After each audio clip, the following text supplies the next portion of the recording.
Bom, gente, no vídeo de hoje a gente vai falar sobre o equilíbrio líquido-vapor de um sistema com dois compostos, tá?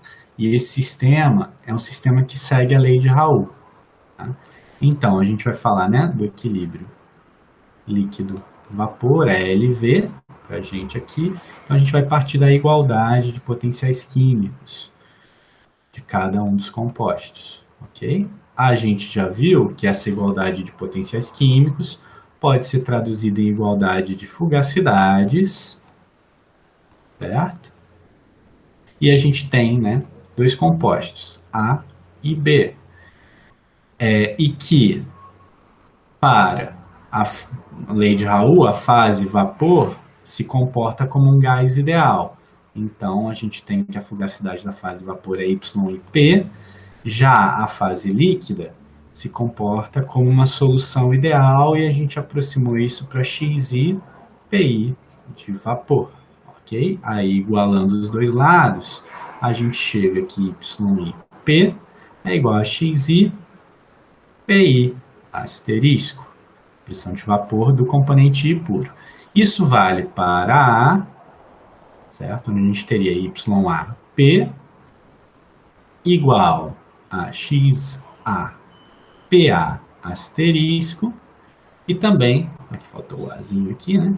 Isso também vale para o composto B, onde a gente teria YB é igual a, YB vezes a pressão é igual a XB PB asterisco. Se eu somar as duas, eu chego na seguinte expressão, YA mais YB P é igual a XA PA asterisco mais XB PB asterisco. A gente sabe que essa soma aqui no nosso sistema binário vai dar 1, e a gente ainda sabe que o XB é 1 menos XA, certo?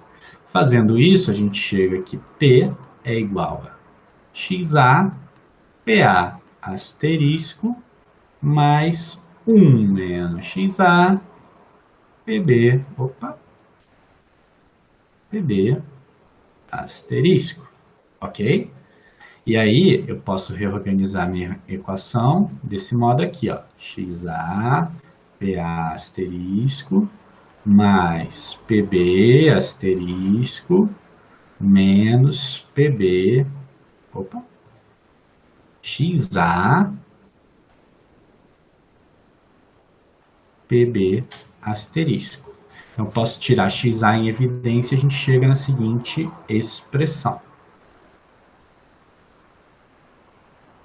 P é igual a PB asterisco mais PA asterisco menos PB asterisco vezes XA, ok? Nessa equação, tá? O que a gente tem? A gente tem uma equação de uma reta. Por quê? Vamos assumir que nosso sistema está na temperatura constante, tá? O que está variando para a gente é a composição e a pressão. Assumindo que a composição que eu estou descrevendo no meu sistema é a composição da fase líquida, então XA é uma incógnita para a gente. Tanto PA asterisco quanto PB asterisco são conhecidos, dada uma temperatura, certo? Então essa equação aqui é uma equação de uma reta. Então se eu for traçar um gráfico,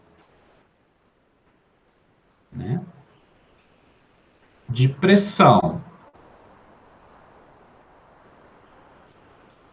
contra composição da fase líquida para o componente A, o que a gente vai observar é uma linha reta, certo? Lembrando a equação, P é igual a PB asterisco mais PA asterisco menos PB asterisco vezes XA. Quando XA for zero, que é nesse ponto aqui, o que a gente tem aqui é PB asterisco. Quando XA for 1, a gente vai ter PB menos PB asterisco aqui, que vai cortar, vai sobrar PA asterisco, certo? A gente sabe que essa linha está definindo o equilíbrio líquido-vapor. Se a gente aumentar a pressão do sistema, se a gente tiver uma pressão acima da linha, o que a gente vai ter? A gente vai ter uma fase líquida. E abaixo, a gente começa a ter vapor. Mas a gente ainda não sabe como é que vai ficar aqui embaixo. Tá? A gente precisa definir, fechar o nosso envelope através, né, da descrição de outra linha aqui. No caso, a gente vai correlacionar pressão com a composição da fase vapor. Tá? Só para deixar mais claro, essa linha aqui é uma linha de líquido saturado, ou a linha do ponto de bolha, certo? Essa pressão que a gente calculou dessa forma é chamada de pressão do ponto de bolha. Porque nessa pressão começa a surgir a primeira bolha de vapor. Eu entro em equilíbrio líquido-vapor. Ok? Vou voltar para a minha igualdade de fugacidades. Aqui, YAP é igual a YB. Opa! XA PA asterisco, correto? E o mesmo vale para YB.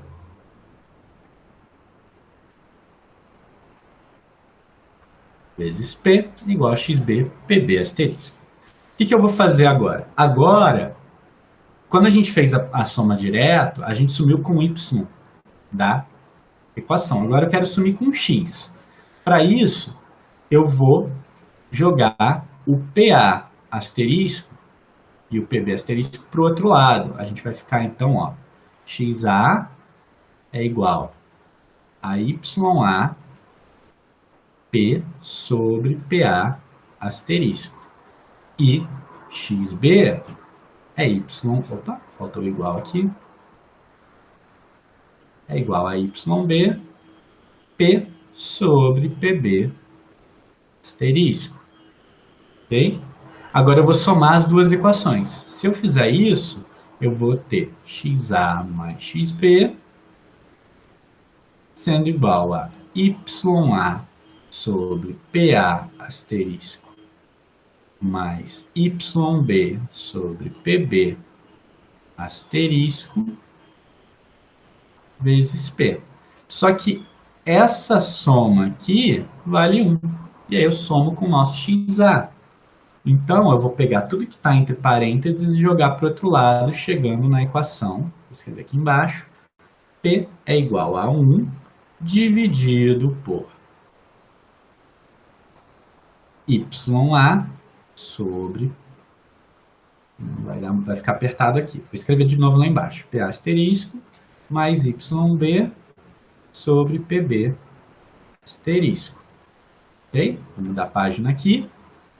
Eu vou reescrever aquela equação. A gente vai ter P sendo igual a 1 sobre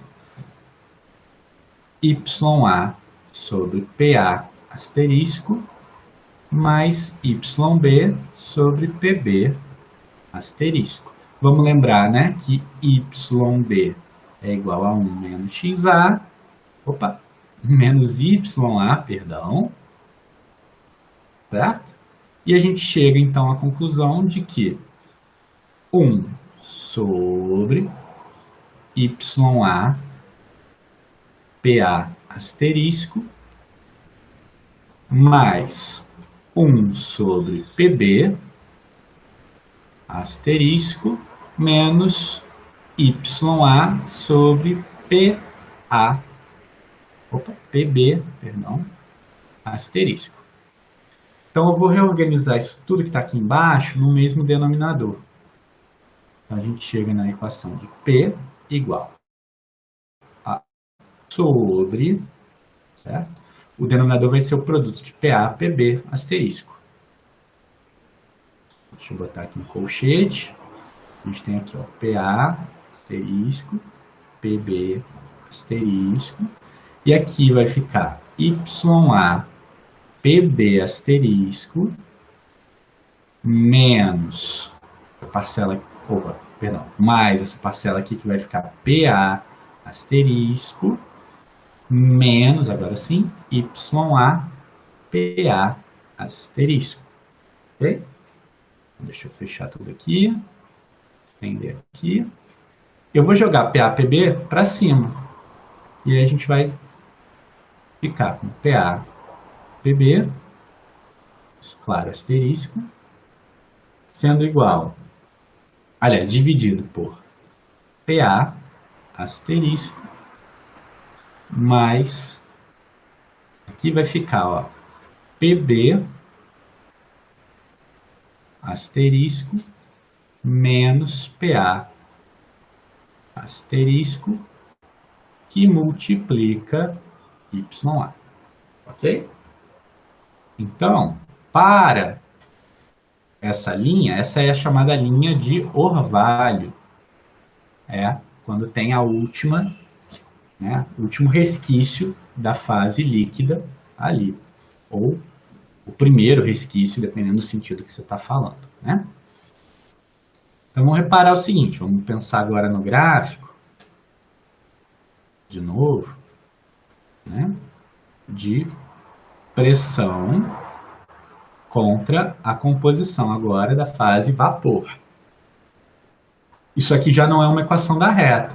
Na verdade, isso vai ter uma cara, né, ligeiramente abalada assim. Tá? Só que reparem bem, quando YA for zero, o que vai acontecer aqui embaixo? Vai ficar PA, que vai cortar com aqui em cima, e aqui a gente vai ter o PB asterisco. E quando for 1, aqui vai ficar PB embaixo, né, PB asterisco, que corta com PB asterisco, sobra PA asterisco. Certo? Então, nossa linha vai ter essa cara aqui, mais ou menos, tá? Daqui para baixo, tudo é vapor. Daqui para cima, tudo ou é líquido vapor. Essa linha é a linha de vapor saturado, tá?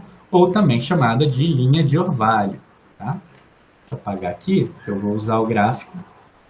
E eu vou juntar aqui a linha de líquido saturado, que não ficou certinha. Deixa eu fazer certinho aqui. Vou ligar daqui até aqui. Pronto. Agora sim. Aqui em cima, né, lembrando, essa linha aqui de cima é a linha de líquido saturado. Então, aqui em cima eu tenho líquido. Aqui embaixo vapor. E aqui eu tenho as duas fases em equilíbrio. Ok? Como nesse gráfico que está sendo representado aqui. Então, aqui a gente tem líquido. Aqui a gente tem vapor. E aqui a gente tem líquido mais vapor. Ok? Só para deixar claro uma coisa. E esse envelope é a temperatura fixa. Eu prefiro, né, que a gente pense ao invés de decorar. Tá? Se a pressão tende a ser mais alta, o que eu tenho é líquido. Se a pressão é mais baixa, a tendência é ter vapor. A linha mais próxima da região de líquido é a linha de líquido saturado. E a linha mais próxima da linha de vapor é a linha de vapor saturado. Ok? Certo? Então, vamos pegar uma composição. Repare aqui embaixo, a gente está falando de x1, x2. Eu tinha chamado A e B, aqui está 1, 2, não tem muito problema não. Tá? 1 seria o nosso A.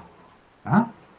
E a gente vai considerar, inicialmente, um sistema cuja composição é de 60% do composto A. Só que a pressão é alta o suficiente para a gente estar na fase líquida. Tá? Então, deixa eu passar o slide. Então, a gente está considerando essa composição. Essa linha tracejada de composição constante é chamada de isopleta. Tá? E a gente vai pegar aqui, ó, a pressão igual a 80 kPa. Certo? Então, nessa condição, nesse ponto vermelho, o que a gente tem? A gente tem o sistema com uma fase líquida. Ok? Conforme a gente vai descendo a linha, a gente vai descendo essa linha, certo? A gente sempre vai ter líquido até que a gente encoste nessa linha aqui de baixo, certo? Quando a gente atinge esse segundo ponto, a gente começa a formação da primeira bolha de vapor e a gente entra no equilíbrio líquido-vapor, certo? Então, repare, a composição global do nosso sistema é 0,6, certo? Do composto A. A gente tem 60% em mols do composto A ou do composto 1, tá? O A é o 1 aqui pra gente, tá bom? Só que, neste momento, eu tenho uma bolha de vapor sendo formada. Essa bolha de vapor vai ter sua própria composição, certo? Como é que eu sei essa composição? Em primeiro lugar, o meu sistema, né, vamos pensar no vaso, certo? Com as duas fases, mas deixa eu corrigir aqui. A gente está com tudo líquido, de repente forma a primeira bolhazinha de vapor. 99,9999% do nosso sistema, por aí vai, é fase líquida. E a gente tem uma fase vapor pequenininha aqui. Cada uma vai ter a sua composição. Aqui eu vou ter um X1 ou XA e aqui eu vou ter um Y1 ou YA. A pressão e a temperatura do reservatório é constante. Então a pressão aqui e aqui é igual. E a gente pode ver qual é a pressão exatamente nesse ponto. Então a gente vai traçar uma linha tracejada aqui, certo? E vai encontrar, fazer a leitura. Aqui não é bar não, perdão, aqui é KPA. Tá? Porque aqui está em KPA. Então a gente tem 66,7482 KPA de pressão. Essa é a pressão do ponto de bolha, certo? Então nosso sistema vai começar a formar, com 60% do composto A, liquefeito, vai começar a formar vapor quando a pressão atingir 66,7482 kPa. E como é que eu sei a composição da minha bolha? Eu sempre vou ler na minha linha de vapor saturado. Eu vou jogar, né, projetar para cá. Repare, esse ponto e esse ponto têm a mesma pressão. Esse ponto corresponde à fase líquida, esse ponto à fase vapor, que estão em equilíbrio nesta pressão. A composição da fase líquida é 0,6 do componente A e a pressão da fase vapor é 0,74795 para o composto 1, o composto A, seja lá como vocês prefiram chamar. Ok? Parece uma incoerência. Ah, por que aqui é 0,6 e aqui é quase 0,75? Né? Não tinha que dar, a soma não tinha que dar 0,6 e tal? Calma. XI e YI são propriedades intensivas, elas não dependem da massa do sistema. Se a gente fizer um balanço de massa global, a gente verifica que tudo está coerente, porque 99,9999% do nosso sistema tem essa composição. O restante vai ter essa aqui. Só que esse aqui é praticamente insignificante, a gente vai estar respeitando aquela que era a nossa composição global. E aqui no caso, a gente vai chamar essa composição global por uma outra letra, Z. Tá? Depois vai ficar mais claro por que a gente separa. Então a gente tem XI para representar a fase líquida, YI para representar a fase vapor e ZI para representar a composição global do meu sistema. Que é como se fosse a composição do meu sistema se eu tivesse uma fase só. Ok? Continuando. Vou apagar o que eu já anotei. Se eu descer, diminuir a minha pressão, o que vai acontecer? Eu vou começar a formar mais vapor, certo? E diminuir a quantidade de líquido. A composição eu sempre vou ler nas linhas. Então, por exemplo, nessa pressão que eu marquei aqui, está em torno de 65 kPa, certo? A minha composição da fase líquida vai ser essa, e a minha composição da fase vapor vai ser essa, certo? Então eu vou seguindo, descendo aqui para a leitura da fase líquida e descendo aqui para a leitura da fase vapor, ok? Até que eu atinjo o ponto de orvalho, certo?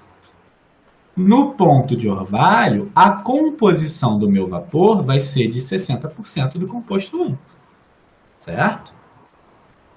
A pressão de orvalho, eu faço a leitura da mesma forma aqui, ó, foi 59,84 kPa, ok?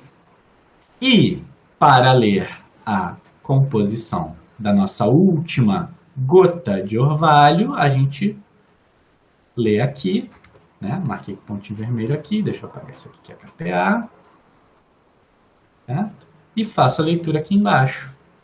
No caso, deu 0,43125.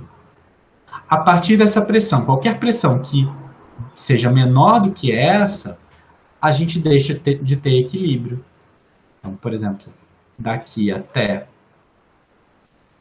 Opa, não ficou retinha essa linha. 50 kPa, todo o nosso sistema é vapor com a composição de 60% do composto 1.